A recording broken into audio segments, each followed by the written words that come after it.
Okay, let me turn this on. All right, this is Marty Wilson speaking. It's August 11th, 2023, and I'm sitting in the kitchen of Olive Learn in her home in Tannersville, Pennsylvania, and we're here today to talk about your life. So let's start with this. Where and when were you born, and who were your parents? I was born in Readers in the home of my grandparents, Wilmer and Olive Motz, M-O-T-Z, and we lived there. My parents were Ruth Motz, married to Tom Metzger, and Tom Metzger and his brother had Metzger Brothers Garage up here in Tannersville for many years.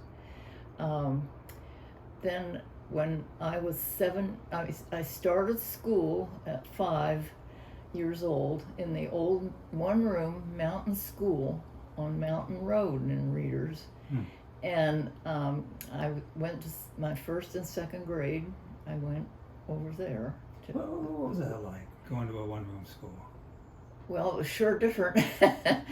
There was one teacher, James Butz, and all 8 grades were in one school. You know, there's me, the little 5-year-old, that I didn't have close neighbors, and my family thought I should have playmates, so they sent me to school at age 5. How far away from your house was it? Well, my dad had worked at the garage at the time, and he would take me in the morning and drop me off at my grandparents' Metzger's, and from there I could walk with another person that went to the mountain school. So we walked a short distance, and then I'd go back there after the day was done at school, and my dad would pick me up and take me home for supper. So that was 2 years. Wow. And then they decided to build a home. My parents built a home right where 715 and 80 crossed up here. So that's gone.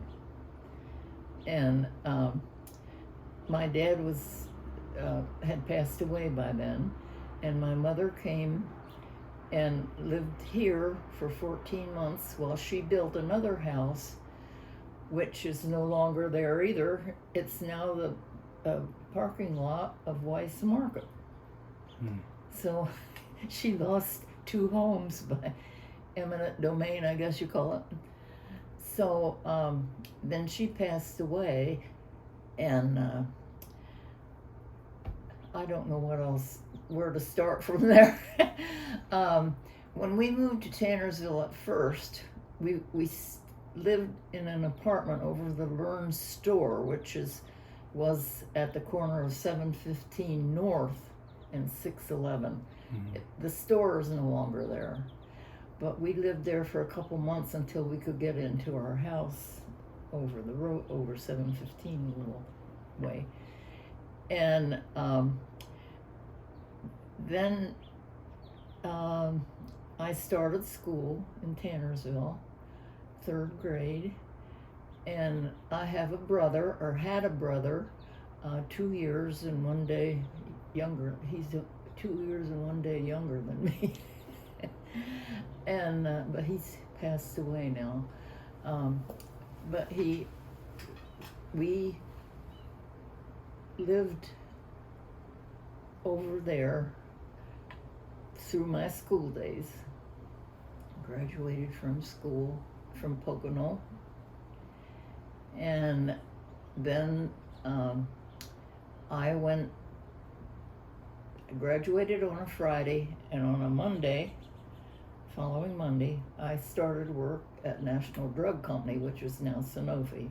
So you graduated from high school on a Friday? Graduated high school, right. Did you and your brother celebrate your birthdays together? Yes, we did, and also with my grandmother, because her birthday was the 12th of, my grandmother Motz, her birthday was the 12th of February, so we always had angel cake, angel food cake, and homemade ice cream at that time, because it used to be able to get snow to make ice cream in the old crink.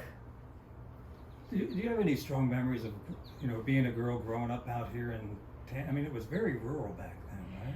Yeah, there, at one time, I could tell you who lived in every house from here to Readers, both sides of the road.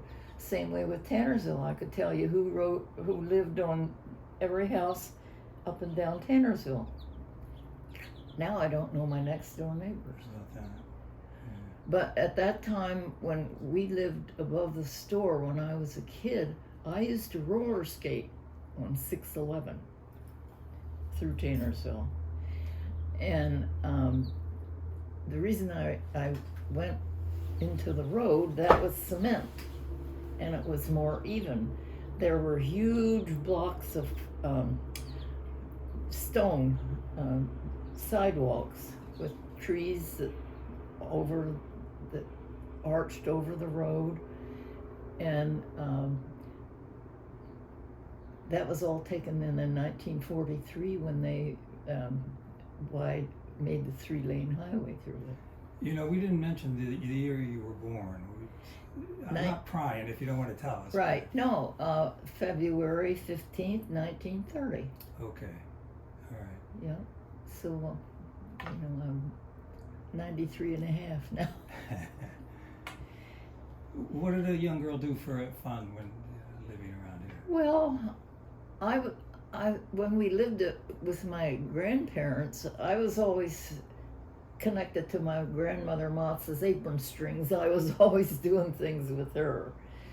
And I used to just play in the dirt, and if there was something to do in the garden, I was toddling along after her, and it was a wonderful life to me. I can still quote many of the things that she used to say. For example, can you remember one? I don't know, on the spot. Well, don't wash on Wednesday. Don't wash your clothes on Wednesday. That's bad luck. Wash on Monday, and iron on Tuesday. And were there reasons for this, or just old sayings? Pennsylvania Dutch. Ah, okay. She and my grandfather Motz, well, and my Metzger grandparents too, all talked Pennsylvania Dutch. So they talked like that when they didn't want anybody else, us kids, to know what they were saying. But no, my grandmother Motz was really my idol. She, I spent so much time with her when we lived over there. So, but like I say, I roller skated on 611, and instead of the big flagstone, because where they came together, they were uneven, and also the tree roots from the trees would raise one corner, and that wasn't very good either. So, but when we moved to Tannersville, then like I say, I started school here at Pocono, graduated in 1947, and because of the kids that I knew were from around here, they went to the Lutheran church over on 611, and so I went to the Lutheran church. I was baptized in the Readers Methodist church because we lived over there, but then when I came here, it was just handy to walk there. The school that you graduated from, is it the old school that's no longer there? That was Right, the one that burned. The one that burned down with a little pond in front of it. Right. Right. What was that called? Pocono Township High School. Okay. Yeah. All right. Yeah. So you graduated on a Friday and started the job on Monday. Right. And what were you doing?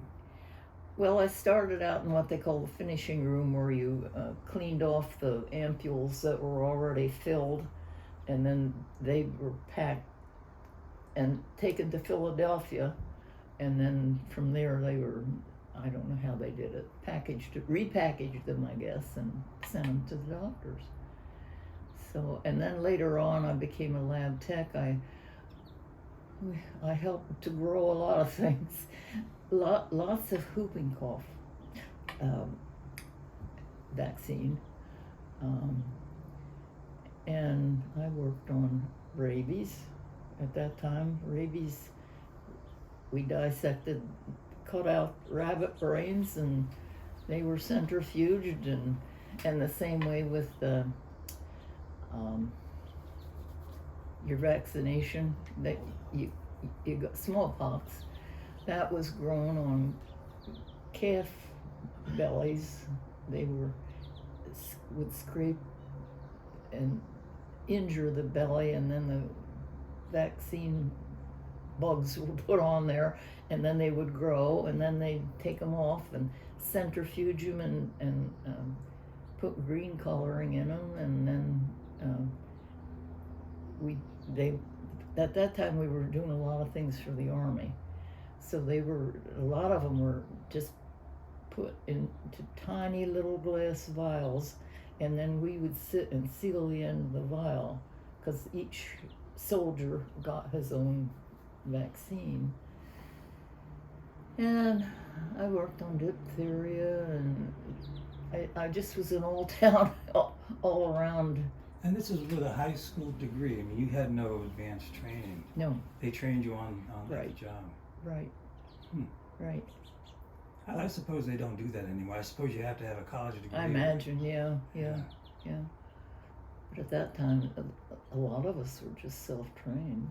And were you still living with your parents at this point? At that time, yeah. And then my husband, before that, he went into the Navy. He lived at Learns, right? The house is still there where he grew up, where you start back Henryville, but the store in front is gone, but that's where he grew up. Okay. And he went into the Navy, and when he came home on a weekend or whenever on leave, he asked me to write to him. So I did, and he wrote back. And then later on when he came home on a weekend, he'd ask me, we'd go to the movies, or we'd go to, at that time, the YMCA in Stroudsburg had teenage dances. And well, it just went from there. And after he got out of the Navy, he came back, and well, he had 1 year of college at East Stroudsburg State Teachers College at that time, and he went into the Navy. It was at the end of World War II, so he was only in for 14 months, and then he was discharged, and he came back home and finished his other 3 years at East Stroudsburg University. Well, it wasn't university then, but in the meantime, we decided to get married. So I was married at 18, and he was 21.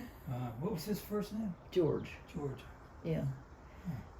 And he taught there for 29 years too at the university. 11 years at Tannersville in high school, and 29 years at the university. George was a professor at the university? Yes. What did he teach? Well, he was in the physics department. It started out in the science department, and then at that time they decided to split the science into chemistry, biology, and physics, and he was in the physics department. In the end, he taught a lot of astronomy, contemporary topics in astronomy and things like that. So, and I could care less what was up there.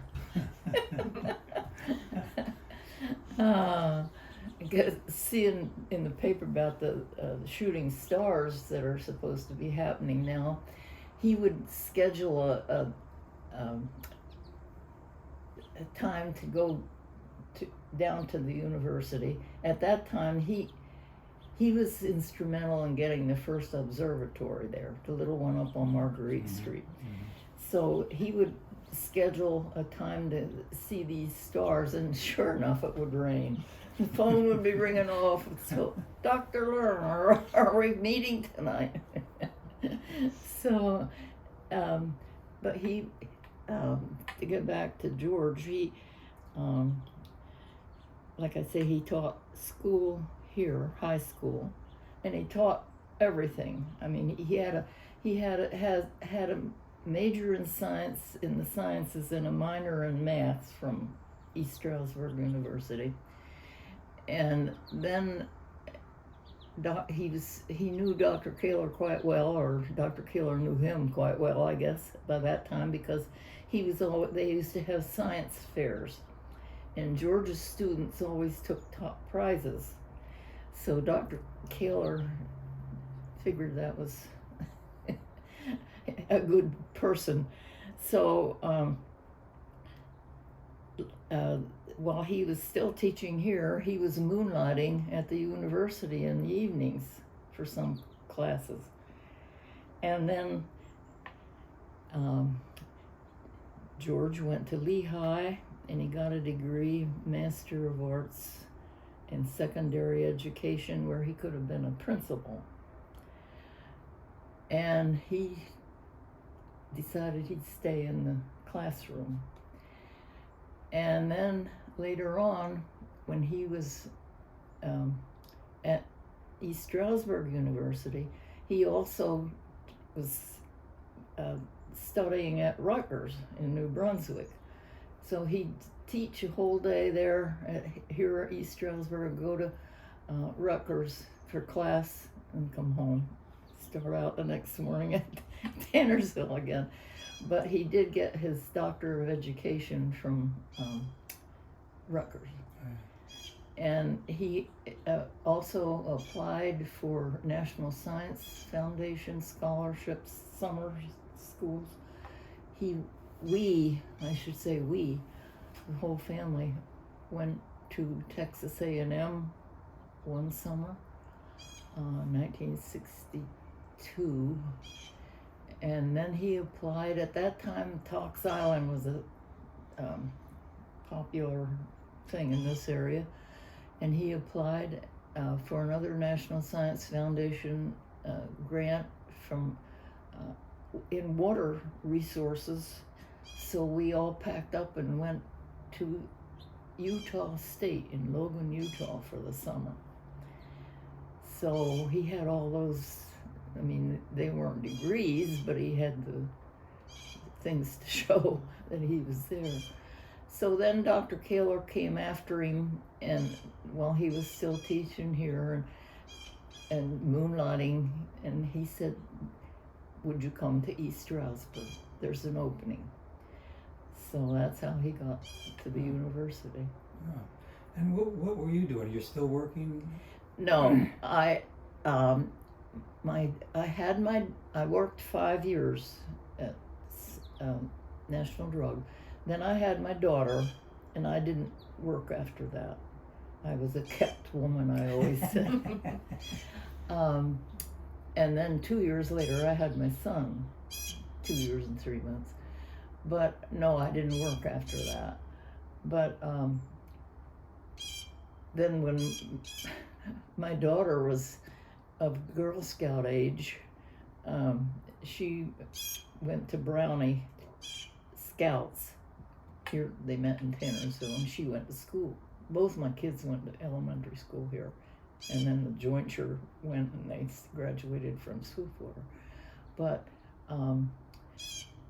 then as time went on, and Kathy was still in Junior Scouts, the troop got too big, and they split it. Well, they had a meeting with the kids and the parents, and there were all these little faces looking at you, and who will be my new leader? And I became a junior Girl Scout leader, and I took all the training that was available and did all kind of things with the kids, and finally I spent 18 years as an adult Girl Scout, but I had 3 years as a kid here, so. And eventually I became a member of the board of it was Scranton-Pocono at that time, and worked my way up, and finally I became president of the Scranton-Pocono Girl Scout Council. No kidding. You know, they were like 3-year terms, I started, and each 3 years, when you were a vice president, you had a different job, you might call it, responsibility. And so I 3, 3, and 3, and then I was president for 3 years. And before that, I was on several committees and task groups, and knew the Scranton-Pocono was 5.5 counties at that time, and so it was quite a, when I was president, I tried to visit those neighborhood meetings, they were called. So I put a lot of miles on the car between Scranton. Sounds like you both did, you and your husband. Well, he was involved in Boy Scouts because Doug was able, he was a Cub Scout, and then he became a Boy Scout. But then when he was a Boy Scout, Doug was a Boy Scout, George was going to Rutgers, and he could no longer, George was the leader, Boy Scout leader here at that time, but he just couldn't handle all those balls that were rolling around at the time. And so he gave up the troop leader, but then it sort of fell apart. They'd have maybe a leader one year and a new one the next, and so Doug never got to be an Eagle Scout, but his boys did, both of them. So your daughter grew up, was gone, and you're still involved in Scouts, I assume, right? No, I'm not. Well, there is no Scranton-Pocono Girl Scout. Well, I mean, after you get started when she's a little girl, but then you were there for 18 years, you said, Yeah, right? So yeah. No, I was there after she was out. Yeah. Yeah, she became a camp counselor at Camp Archibald, and all through her college years she was in scouting. But then she had a son, so there was no Girl Scouts. But I don't know what else to tell you about myself. I'm still here. Well, I'm curious about this.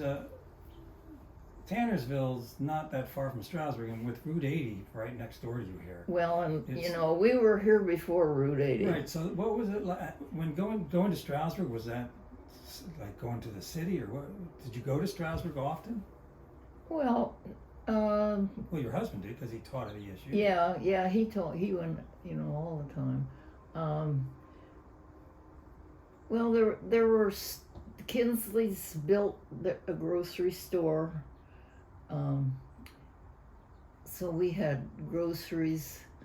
You didn't have to go to Stroudsburg, but there were no Wyckoff, Sears, or anything like that here, and and like I said, the houses were far apart. Then I could tell you who lived in all of them, up and down the road. So how did you get to this house? How did you? Well, my husband was quite a hunter, and he used to hunt through here, and he liked this whole area. And after Arthur Chrisman is the one that owned it, and when he got to be older, he decided he wanted to sell it. So he sold it to a man that Otis Alger had the Pocono Diner, and he bought the property, this whole area. Of course, it had been Learns before, because the Learns came in 1750 and built the house and the tavern where CVS is now. That's where Tannersville all started, really. Well, it wasn't Tannersville then. It was Pocono Point. It was Tannersville was called Pocono Point, because beyond where the Learns built their cabin, it was just Indian trails, and there wasn't, no roads or anything, and it just seemed, well, William Penn wanted farmers, so that's how the Learns got to Pocono Point, because the Learns had 13 children, so there were this was all cleared, this was all farmland. There used to be a little house down here, when we bought our property, you could see where the foundation was. There was no basement, but you could just see where the stones were laid up, the size of the house. And there were lilac bushes and daffodils. So we knew, that's, and older people said, well, that was a learn place. And, but then after, the people, after the Learns came, then other people came and built houses and things, and that's became a village. And then when the tannery came, that's how it got to be Tannersville. They named Pocono Point Tannersville because of the tannery. And that burned twice and never was rebuilt after. Well, by that time they had different processes instead of, it was a terrible place to work. So. Did you and your husband build this house then? We built a house. I pounded quite a few nails myself. No kidding. My uncle. What year roughly? Pardon? What year? Do you remember what year roughly? We bought it in January of 1940. Let's see. It'll come to me. Because we were living above the store then. But we bought it from Doc. They called him Doc Alger for some reason. But we bought the property we bought 18 acres first. And then Doc Alger held the mortgage and we paid it off like $100 at a time. I don't want to pry, but do you remember what you paid for this? I mean, it must be worth, I know you gave it away and I want to ask you about that. But $1,500 for 18 acres. Well, then when the lady up here died, the water that's on this side of the road, that's where the mill was that her husband ran. And so there were, I forget how many more acres, but anyway, when Harold Werkheiser bought that property, we asked whether he would sell all the property on this side, and he did, except that little, we call it God's little acre.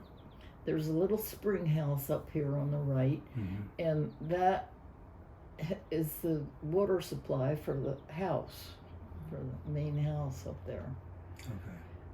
But other than that, we own everything here, between here and the creek and almost up to the bridge. There was a little spot up there that wasn't sold. It belonged to somebody from the city by the name of Evans. I don't know who, but at the end of World War II, they had a glider box moved in there and made it into a house. Out of a glider box? Yeah. Huh. But the flood of 55 fixed that. The pieces are back in here yet. Oh, no kidding. And all the house above the diner, above Pocono Diner, and the back part of Pocono Diner had an extension built onto it. That all went in the flood of 55. There were bureau drawers and all kinds of furniture and stuff back in here. And we had a hound dog at the time of the flood of 55. And we saw the water coming up and we got the dog inside the house. It wasn't a house dog, but it just paced around all night. We left it out in the morning because the water had gone down by that time, and it found a box of hot dogs back here from the diner. We figured, like a 5-pound box of hot dogs. So this house was not flooded? No, there was no water on the first floor, but at the time, we were just really building, and we did not have the porches on. and the outside cellar door wasn't on. So when the water came up, it just filled in like a bathtub. There was fish down in there, trout down in there the next morning. No kidding. And I was not 8.5 months pregnant with my son Oh at the my time, gosh. so we spent a very, I don't know what you call it, night. What was it like that night? What can you? There was the phone went out, the lights went out, we had nothing. And George said, well, if the water is like that here, he said, what must it be like over in Tannersville? But when we found out, the whole thing, everything between hill and hill was covered. So since there's no radio, you have no electricity, so you don't know what's going on. Nope. Then friends of ours the next morning, well, we could see car lights come down, but there's a stream down there that comes from over Summit Way or Reader's Way, and we could see the car lights come down that far, but they couldn't get through because the water was too deep, and they couldn't get in from up above, so we were just stuck. But the house up here was high enough that the water didn't get into the house. There was a barn there at the time that just went through.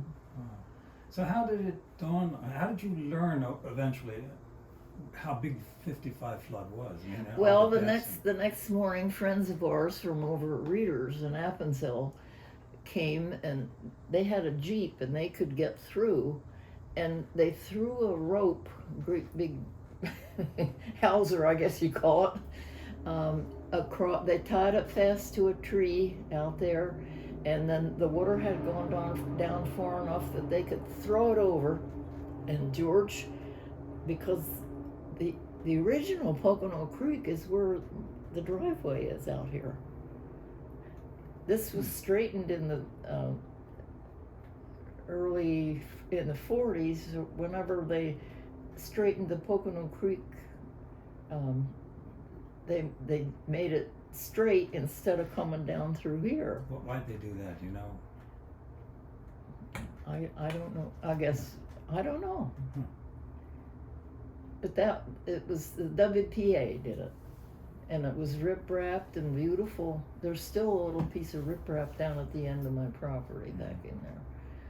But then George was able to get the end of the rope, and he tied it fast to a tree out here, and he carried my daughter, and I held fast to the rope, and the water was almost up to above my knees, and walked out.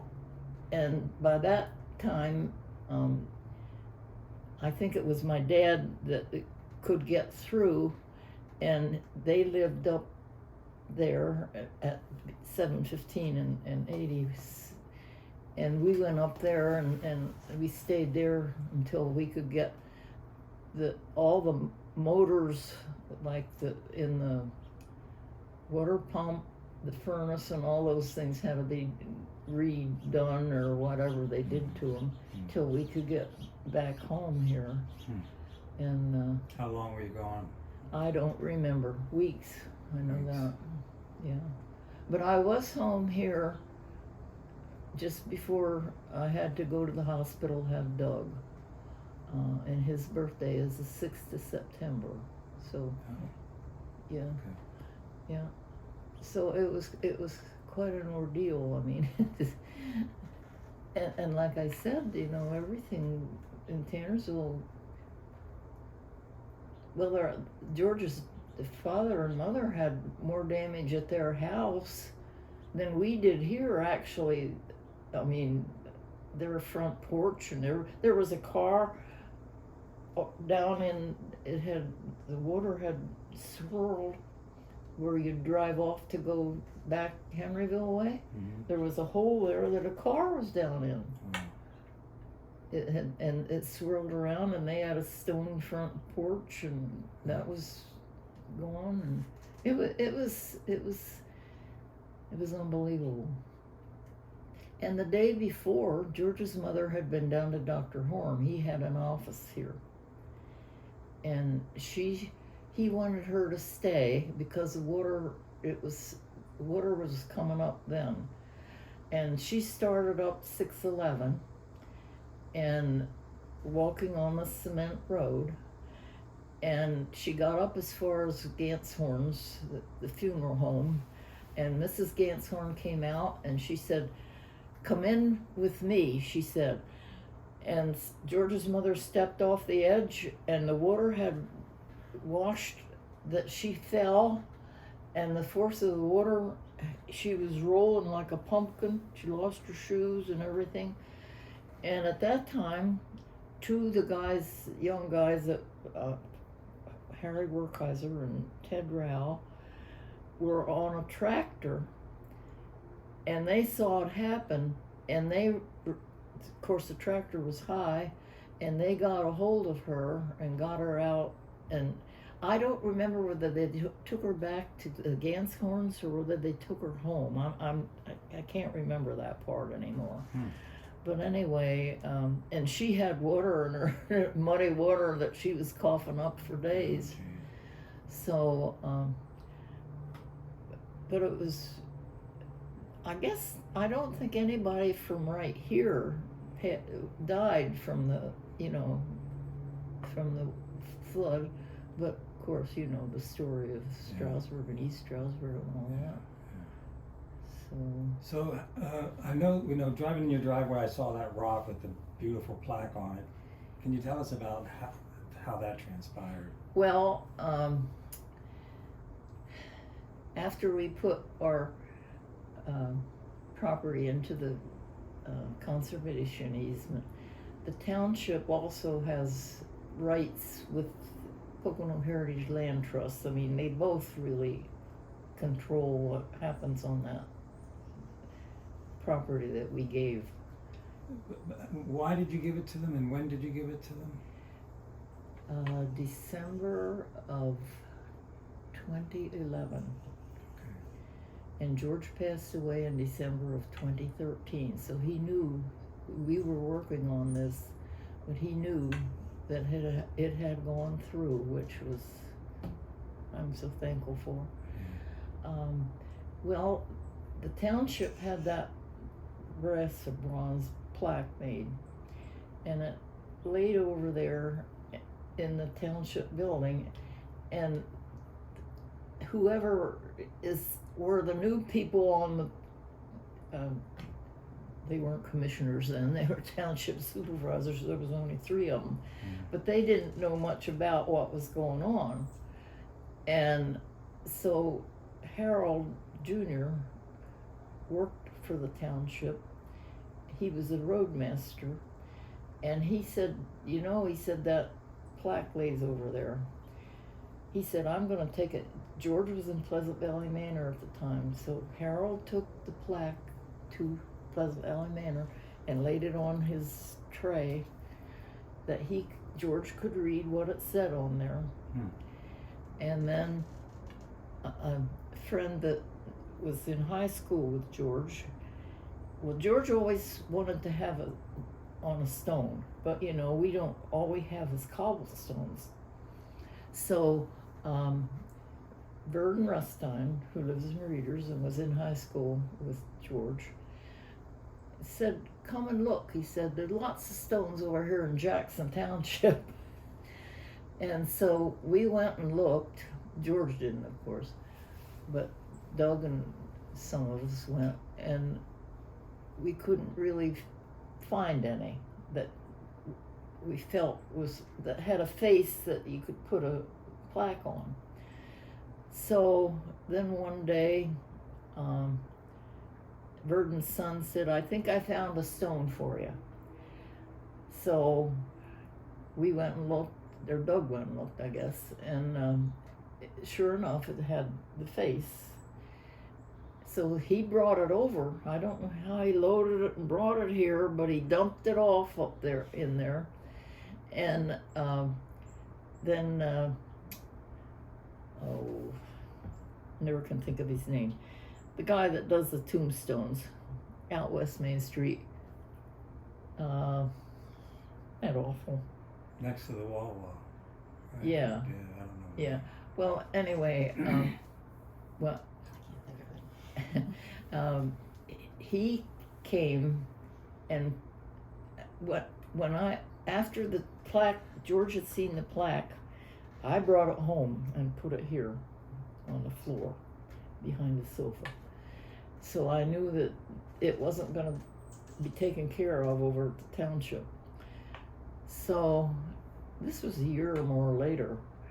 And so Vern's son, Bill, brought that rock and unloaded it. And then Colby is his name that does the engraving and all that. And so he came and put it on, and he was so careful to get it level and everything, and he's got it fixed that nobody can get it off. Mm-hmm. So, but now it's crooked because it's so sandy up there that the big rock has settled. So, but then there's another. Did you see the other plaque up No. toward the bridge? No. Well, there's a kiosk up there that Trout Unlimited put in a couple years ago. I mean, up the road a piece. Yeah. Okay. Yeah, if you go up, there's some boulders along the road that you can't drive off. I'll go look close. Yeah, and but Trout Unlimited put a nice big kiosk, and because the stream, Trout Unlimited works on the stream here because it's got native trout and it's not stocked. Hmm. So where were we? Well, we were talking about giving this land away, and you know. Yeah. Well, and it like I said, it was everything was cut once. I mean, the good things were cut out, but the other things, the trees weren't anywhere near this high when we came here. So. Well, another big change is that Route 80. I mean, you can see it right over here, right? Route 80. Oh yeah. Yeah. Oh yeah.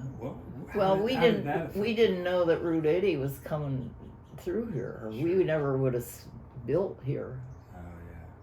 But so how did that affect your lives? Route 80 coming through. Well, while they were building it, there's a 50-foot fill over there. They worked day and night with these big ukes or whatever you call them to haul rocks from all over to build. And at first, it was just bare. But now, over the years, it's grown up that I can't really see it, thank goodness. But the noise is still there. Oh yeah, you can hear Route 80. Oh, yeah. Yeah. So... Unpleasant. This is such a beautiful spot. It's like we feel isolated here in the middle of the woods, but right there is Route 80. Yeah. And how far in that direction is Tannersville? It's not very far, right? No, when you're back in the woods, you can look across and see what's Alger Avenue goes down on the other side of the creek. Mm-hmm. And then there's the ambulance building, the firehouse, and things like that. So how would you say the Poconos have changed during your lifetime? I mean, Rudy, you experienced I don't big think change. it's for the better. I remember I remember it like it was. But I guess, progress is progress. Yeah. Or they call it progress. It's more regress to me.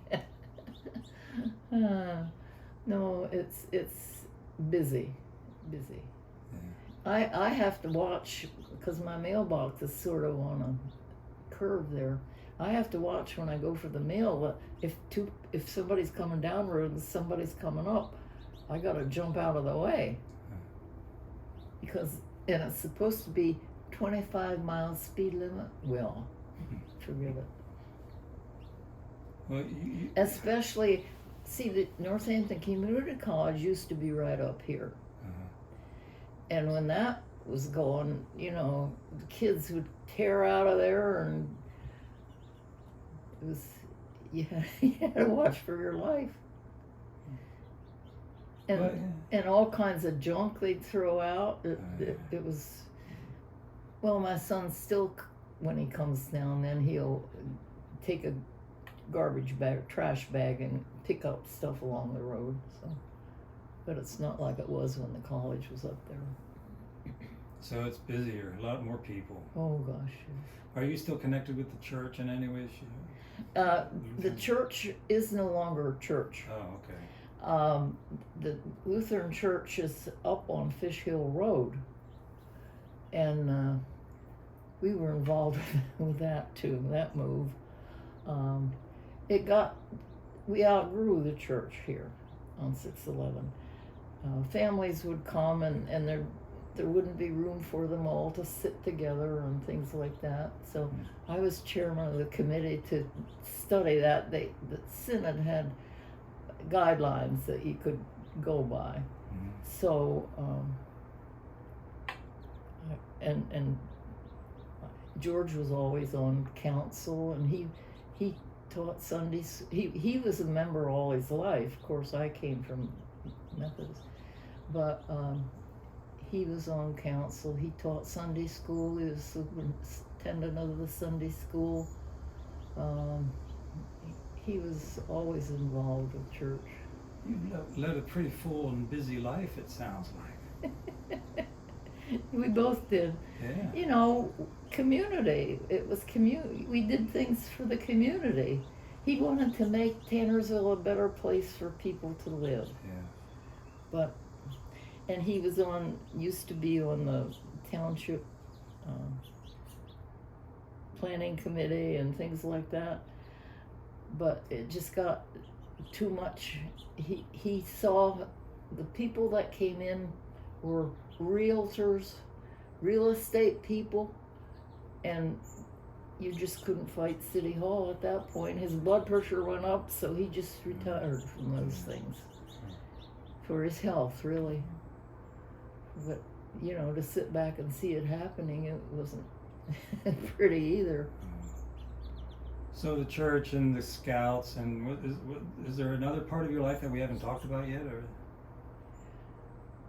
No, not that I know of. I was always interested in nature. I went deer hunting. I've hunted here. I've killed deer on my own property. Oh, really? Yeah. Yeah, and we used to have rabbit hounds. We used to hunt together, you know, rabbits, but not so much here. There wasn't really, once it got more people, there wasn't room to shoot. Yeah. Right. So, but we used to hunt with a gang back around the Cranberry Bog, and that was the same way. There were developments being built, houses and stuff. We just couldn't. I had 2 tree houses back here. I could sit back in there. And George would go up and drive this way, and he'd go down and drive up the other way. I still shoot squirrels out of my bird feeder. I noticed out the window here, you have a busy bird community out there. Yeah. Holy mackerel. Yeah.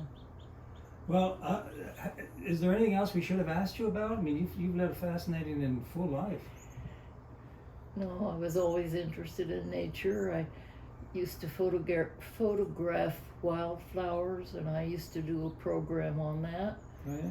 Wildflowers from through the year. I started out with skunk cabbage in the spring because it's growing right around here, and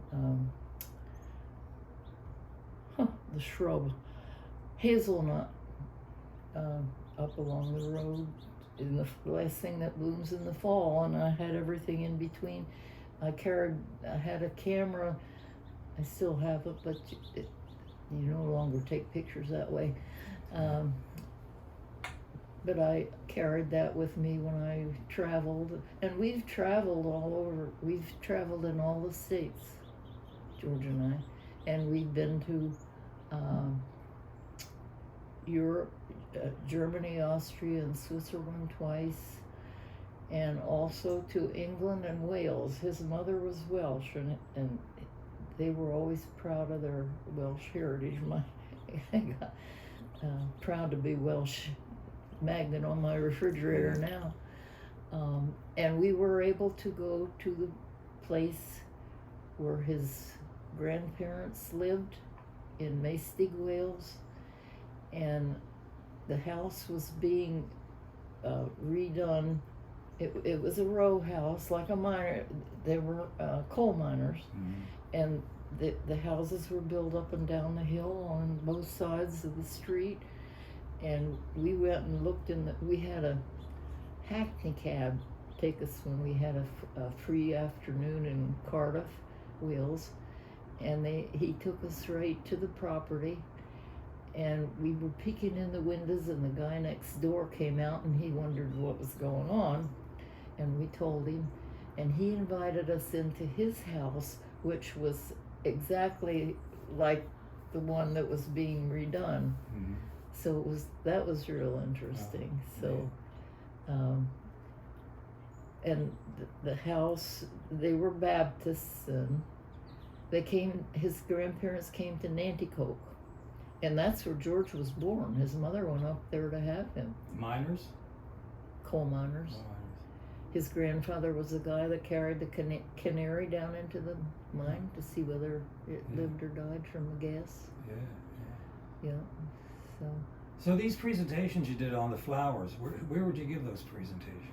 Well, I did them to the Historical Society. I did them to the Monroe County Garden Club, and just people that were interested. I really can't remember where all I did them. Yeah, fascinating. Yeah. Well, good. Amy, do you have any questions? No, this has been great. Thank you. Yeah, that was, unless you have something else. I don't think so. Well, thank you very much. That was very interesting. I'm going to turn this off now. Thank you.